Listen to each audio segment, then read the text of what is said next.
Hello everyone, welcome back to the channel. So in today's video, we are going to be comparing the RedotPay physical card and the virtual card in order to help you decide which one is better choice in 2026. Now, if you don't have a RedotPay account yet, you can just simply use the link that is given in the description. And if you do so, you are going to get $5 welcome bonus absolutely for free. So first of all, let's start with the virtual card, which is very easy and straightforward for you to get. So when you sign up for the very first time on RedotPay, when you verify your identity afterwards, you will be able to apply for the virtual card. It is basically going to cost you $10, but if you use the coupon code which is provided in the description, you are going to get 20% off on it. So if it is of $10, you are going to get it for only $8.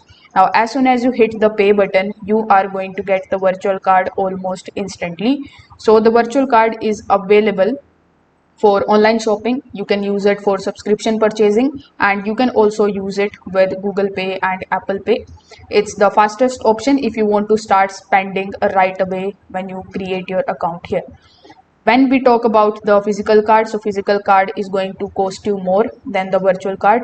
As I've told you earlier, the virtual card is only $10, but if you apply for the physical card, it is going to cost you $100. However, if you still want to apply for it, you can use the coupon code that is given in the description for extra 20% off, meaning that you can get it for only $80. Now, the best part about the physical card from RedotPay is that there is no annual fee. There is only one-time fee of $80 that you need to basically pay for it, and after that there is no annual fee. You can just keep the card for lifetime.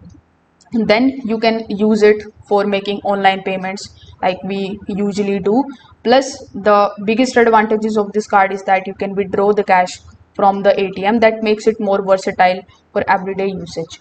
So if your main purpose is to shop online, pay digitally, then virtual card is more than enough for you. But if you want the ATM withdrawals specifically, if you want to get the physical card and you want to see the spending offline, then the physical card is going to be way more better. Now, many users choose to have both for maximum flexibility, and you can also go with both of these.